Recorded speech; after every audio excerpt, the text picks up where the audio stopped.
The Reds have to take advantage of trades since they refuse to participate in any meaningful free agent excursion. So, enter the Alfredo Simon Rule. I'll tell you what I mean and who fits the criteria currently on the roster for the Reds. Plus, later on, I have a thought about Clint Frazier. That's all coming up on today's Locked On Reds podcast. Thanks for joining me. You are Locked On Reds, your daily Cincinnati Reds podcast, part of the Locked On Podcast Network, your team every day. You have found the Locked On Reds podcast, and thank you for making me your first listen of the day.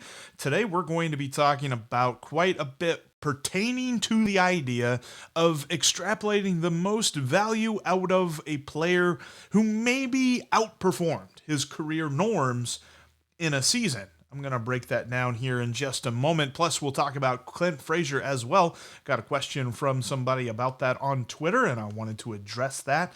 Before we jump into that, though, I wanted to let you know that, well, first off, thank you for listening. I'm Jeff Carr, the host of the Locked On Reds podcast, superfan and addict of the Cincinnati Reds. I've turned that addiction into information for you. If you're not already following the podcast on your favorite app, make sure you're doing so and subscribe right here on YouTube. That way you don't miss anything I've got for you this off season. Something that I've noticed a lot has been different moves that have been made, whether you're talking about things like players, former Reds being signed and things like that. I saw Anthony DeSclafani got a contract extension from, well, not extension. He got re-signed by the Giants. Last year, he made $6 million. He's going to be making a lot more than that. 3 years, $36 million for the San Francisco Giants to retain Anthony DeSclafani on the roster. Good for him. Nice to see that he's making a little bit of dough. There's been a bunch of other signings as well that you can check out all over the Locked On Podcast Network. All right, the Alfredo Simon Rule. It's something that I talked about yesterday on the podcast. A lot of you missed that. Go back and check that out. It's the idea of taking a player that maybe had a really, really good year, but you're not exactly expecting that in based on the rest of his career, not necessarily something that fits into the context of his career. Simon, looking back on Alfredo Simon, 2014, he had an amazing year, but it wasn't what his career had been to that point. And the Reds traded him for the then number 5 prospect in the Detroit Tigers organization. We know him as a Eugenio Suarez. And we always say the things like, we always kind of joke a bit about the bloated corpse of Alfredo Simon. And while that's just us being cheeky, he wasn't very good for the Tigers that next year. They cut him. The Reds brought him back, and he wasn't really good for the Reds that final year. That was the last year of his career. Simon was 33 at that point in time. And what I mean by not lining up with his career norms, it's that coming up to that point. So 2014, he'd already been in the league for a little bit before that, mostly with the Orioles. And with the Orioles, he was a reliever, not so much as he was a starter. However, in 2011, they decided to try him out as a starting pitcher. So it's not as if he didn't have any experience before the Reds thrust him into the rotation. And in 2011, he made 16 starts, and he had a 4.9 ERA. It wasn't really that bad, but he wasn't really that good either. Just kind of in the middle. They put him back in the bullpen in 2012 and 2013 for the Reds, and he flourished. You'll look at the numbers. He had ERAs in the 2s. Now his FIP says he was getting a little bit lucky, but still a pretty darn good pitcher out of the bullpen. So in 2014, they tried it out in the rotation, and he blossomed in 32 starts. He had a 3.44 ERA. Absolutely great stuff from Alfredo Simon. The thing of it was, he really wasn't a starting pitcher. And the Reds knew that, and they flipped them for a really good prospect, a Eugenio Suarez, who, honestly, I think he's going to bounce back next year and kind of be a little bit closer to the idea of the face of the franchise than he was in 2021. But you got that for Alfredo Simon. That's something that the Reds really need to see if they can take advantage of. Yet again, something Nick Krall needs to focus on. So what am I talking about? Basically, the Alfredo Simon Rule is this. Looking for a player on the roster who played above their career trajectory, somebody who had an amazing season based on what the rest of their careers look like, and is in his 30s. There are a couple of guys like that who I want to talk about coming up here in just a minute. Before we talk about that, though, I want to tell you about betonline.ag. Head on over there today and create your profile with the promo code LOCKEDON, and you'll get a 50% welcome bonus. You'll get a bigger cash pile to make some money off your sports knowledge at betonline.ag just by using the promo code LOCKEDON. And it's bankroll, not cash pile, bigger bankroll. Go over there today, check out their brand new interface that they've updated for the basketball season. As college basketball is underway, you've got the NBA already underway, and NFL and NCAA football coming into the prime of the season.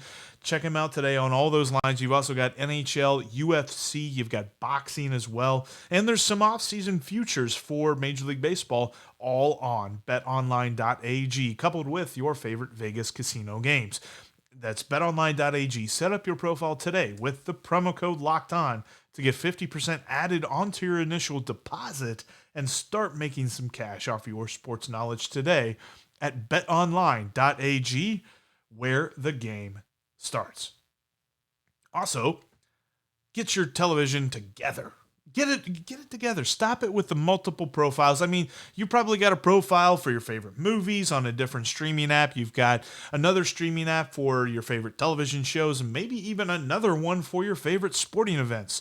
Stop all that nonsense and use DirecTV Stream. Head on over to directtv.com right now and learn about the different entertainment packages they have. They've got everything, whether you're talking about your favorite shows, your favorite movies, sports, reality TV, news, all of that stuff is on DirecTV Stream. Learn about it today at directtv.com, and you can find all the different options that they have available to you. When you're talking about DirecTV Stream, though, you got to have one of those compatible devices, which I think most of us have at this point, and the contents vary by package.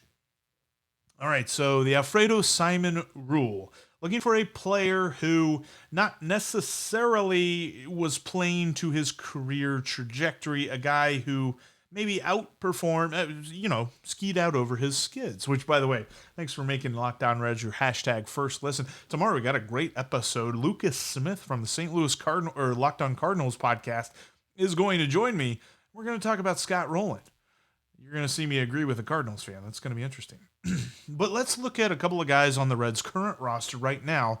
They could take advantage of the Alfredo Simon Rule. First guy, Tyler Naquin. He's a guy that I've talked about a couple of times for the Reds to move on from different reasons. I think this is a player that they could get some value for. A guy that if they find the right trade partner, they could turn him into the kind of prospect that a Eugenio Suarez was. Maybe find somebody in the outfield who's younger and a little bit more talented with a higher upside. Maybe you can find another relief pitcher or probably somebody better than a relief pitcher. But yeah, that's the whole point of this, is to use a guy like Tyler Naquin who had a good 2021 and turn him into a diamond, trade him for a diamond in the rough type dude. I think the Reds have the ability to do this. They've got a pretty good scouting department, and Nick Krall needs to lean on him. And what I'm talking about with Tyler Naquin fitting into the Alfredo Simon Rule, in 2021, he had a batting average of 270. And that was pretty solid. He had an OPS of 809, which was the best OPS he's had since his rookie season, his amazing rookie season, where he had a 128 OPS plus. All of these numbers are meaning that in his rookie year, he was phenomenal. He was amazing, but he only did it in 321 at-bats. Ever since then, he's never quite lived up to that potential. He didn't play full-time in Cleveland. He was a part-time dude, and he was okay in a part-time role, but when he came to the Reds, he kind of flourished this past season. Now, again, we said it was in the month of April and the month of August that he did most of his damage, so I think that's where the Reds need to start. They need to understand that this dude being a little bit streaky, and the fact that you look at his past years that he's played, yeah, he did pretty well in 127 games for the Reds, but what's most likely to happen? Is he most likely to improve on those numbers? Are these indicators that he's going to continue to get better? He's 31 years old now. It's not something that is going to be a given. I don't necessarily think that they could bet on him continuing to get better next season. I feel like they're already just kind of plugging him into an outfield spot and just saying, here we go. We've got Tyler Naquin. We don't need to worry about anything. They could probably turn him into a prospect like a Eugenio Suarez and a trade prospect like a Eugenio Suarez and really build around somebody like that. Tyler Naquin could be a dude that they flip. And I really want them to explore this because, yeah, they could maybe even sell a trade partner on, sure, he could get better from where he is right now. Plus, he's going to make a little bit more money, is due a raise this upcoming season. Another guy that I want them to look into possibly trading, you're going to find this interesting. Kyle Farmer. There's a lot of people that are out there wanting the Reds to really commit to Kyle Farmer, make him the everyday shortstop, move Jose Barrero to center field or something like that. Let me tell you about Kyle Farmer. Kyle Farmer, for his entire career, hasn't played anywhere close to as many games as he did this last season. He played 97 games in 2019. He played 147 in 2021. Of course, 2019 being his first year as a Red. But when you look at this past season, the OPS plus of 86 that he posted, still below average, still 14% below your league average hitter. That is by far and away the best year he's ever had in that statistic. And that's kind of the overall number that I like to use when you're talking about a hitter's profile. His statistics kind of all encapsulate into an OPS plus number. That 263 average, sure, that's fine. 316 on base, you'd like to see that be a little bit better. 416 slugging, the best of his career. So put all that together, you get a dude that I think that some people are saying, well, he got everyday playing time and he flourished. If this is him flourishing, the Reds need to make good on that value right now. They need to start contacting teams and being like, we got this dude who's a pretty versatile player and I think he could really help you out. Let's talk about that number 5 prospect on your team.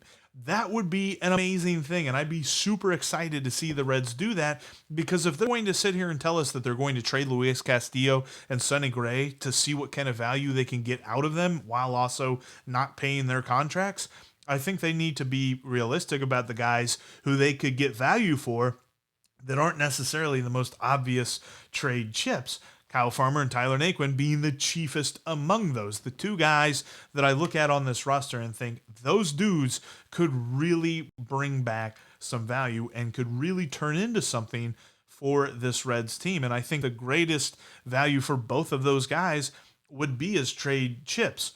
I don't think Kyle Farmer's getting better than what we saw this past season. What we saw was solid. What we saw was pretty nice. His month of July, phenomenal. Only beat by the fact that Joey Votto decided to hit a home run in every single game he played that month.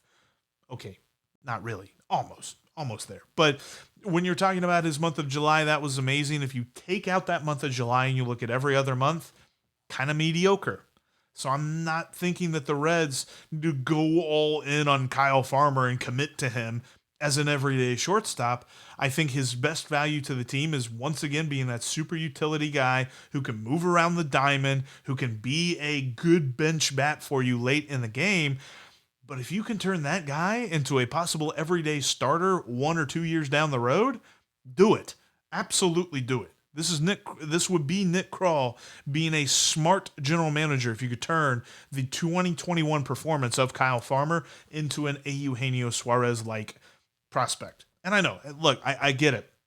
There's a reason that these trades are rare. There's a reason that you don't see teams fleecing other teams on a daily basis. It just doesn't happen very often. But these are two guys that the Reds could consider that type of move with. They could consider a franchise-altering move. And I think they should do it. Tyler Naquin and Kyle Farmer could bring back some real value to the Reds, I'm convinced. All right, coming up in just a minute, I want to pivot a little bit. We talked about the Alfredo Simon Rule. I got a question on Twitter that I want to address about Clint Frazier. That's coming up here in just a moment. Before we get to that, though, I wanted to let you know that time of year that tomorrow we are going to have a great episode with Lucas Smith from the Locked On Cardinals podcast. I will agree, at least I think I will agree. I guess we haven't really hashed that out yet, but I will agree with a St. Louis Cardinals fan. But it's only going to be because it's about a guy who also used to be a Red. Scott Rowland is back on the Hall of Fame ballot, and we're going to tell you what he deserves to be in. At least I'm going to. If Lucas is getting ready to fight me on that, it's going to be interesting. Anyway, we'll find out tomorrow right here. It'll be a crossover. Locked On Reds and Locked On Cardinals. Haven't had Lucas on since the last time the Reds and the Cardinals faced, which was a little bit ago. It'll be good to talk to him again. All right. Clint Frazier has been a hot topic. In fact, last offseason, you remember there were those false reports that the New York Yankees had actually finished off a deal that would send Luis Castillo to the Yankees for Clint Frazier and a package of like other players that really didn't amount to a hill of beans. So there were a lot of people that started to wonder, how good is this Frazier guy really? He's had a lot of hype. And it's actually something that I've thought about a lot ever since that trade was falsely reported, is what value could Clint Frazier bring to the team? So I got this question on Twitter yesterday, which made me think about it. And it stemmed from an article that Doug Gray had written at Redleg Nation talking about the fit of Clint Frazier as a Cincinnati Red. The question comes from Chris Austin. He says, I would love to hear some of your thoughts on this as well. And this is from the Red Leg Nation tweet, should the Cincinnati Reds look into picking up Clint Frazier? Picking up being the key word, because they designated him for assignment. I believe he's passed through waivers and all that stuff and become a free agent. So he's out there. This isn't something that the Reds are going to have to put together some kind of package of like low-level prospects and give up on a couple of dart throws to get a guy like Clint Frazier. And to kind of... Actually, sorry about that. To expound on this idea, you got to know a little bit about Frazier. Frazier has had all of the hype in the world, and according to Aaron Boone, according to scouts within the Yankees organization, their front office people, Clint Frazier is an ultra-talented guy. And when you saw his 2020 numbers, they kind of bared that out. He was really good in 2020. Again, shortened season, hard to extrapolate from that, but he looked good there because they gave him the everyday left field position, and he went off. The thing of it is, he's always been injury prone, which immediately at least raises somewhat of a red flag to me. But the nice thing is, I think that brings down his value a little bit. Last season, through arbitration, he got a raise up to $2 million. Chances are you could probably have him for around that much, maybe 2 or 3 million, something like that. That is well within the range of financial stability, ability, whatever. What I would think the Reds would be willing to pay for a dude that you could slot into right field or left field, depending on if you want to leave Jesse Winker in left field, if you want to move him to right field, however that would work. But you could sign Clint Frazier and kind of plug him in. But like I said, the injury-prone thing is a bit concerning. This last season, an undisclosed injury pretty much meant that he didn't play the second half of the season. I think he played a little bit of rehab starts in August, and then he pulled himself out of the lineup and he shut down. There were no reports as to what the injury was, and there was rampant speculation that kind of got to the point as I was reading through some different articles, almost seemed a little bit attacking on the part of people reporting about Frazier and maybe some unfair things said about him. There were more than a couple of people that said that it had something to do with vertigo, but that was never confirmed. So there was a lot of things that were speculated on, but nothing was ever said or confirmed as to why he missed so much time. So that's a little bit concerning because it's not as if we know what it is or if he will be completely healthy if the Reds were to go for him. But when healthy, he's good and could go a long way to fill the void left by Castellanos out in the outfield, and he could do it for a fraction of what Castellanos is going to cost, which, as much as I hate to really give a crap about, money and stuff like that in baseball, because money in baseball just doesn't compute. It's not like real world money to me. I mean, did you see that signing by Wander Franco? He signed a 12-year, $233 million deal. That sounds like a ton of money to me, but there's a ton of people that are thinking that he got fleeced by his own team. I don't have an opinion one way or the other. I think it's cool for Rays fans that they're going to have a guy that they can actually purchase his jersey and hang out a while in. So that's kind of nice. But when I look at, the Reds and what they have self-imposed on themselves, that they're going to be cheapos, this fits within the Reds being a cheapo. They could go get Clint Frazier, and if he's healthy, which, let's be honest, it's impossible to predict, especially whenever the injury or the ailment is undisclosed. But say Clint Frazier's healthy, the upside is huge for the Reds, and the cost isn't going to be that much. So I think this is kind of a nice little lottery ticket that the Reds should go after. They need something to replace Nick Castellanos, and not just Nick Senzel's going to be okay, and I think we could roll with Tyler Naquin, and maybe Shogo figures out this whole thing known as hitting a fastball in Major League Baseball. I don't want them to do that. Clint Frazier could be the kind of gamble that the Reds should take, and I think they should go do it right now. But to be honest with you, whatever he is a reclamation project, because if he's healthy whenever they sign him, it just is going to be it remains to be seen how healthy he can be, because we are talking about a guy. So I've talked about how Jesse Winker has never played more than 113 games. Clint Frazier's never played more than half that, in the 60s. He's never broken into the 70 game mark. He's just not been healthy and not really been a full-time player. So there would be a gamble. This is not a sure thing, but at least the upside on this gamble, I think, would be worth it. I think the Reds should go for it. But that's going to do it for us here on today's Locked On Reds podcast. Thanks again for making Locked On Reds your first listen. Now go make Locked On Bets your second listen, as your boy Q and Lee Sterling help you make some cash over at betonline.ag. Locked On Bets is just like Locked On Reds, free and available wherever you get your podcast. Again, coming up tomorrow, I'm going to agree with a Cardinals fan, but it's only on why it's time to get Scott Rowland into the Hall of Fame. That's tomorrow. And, it might be the offseason, but here at Locked On Reds, we're Locked On Reds every single day.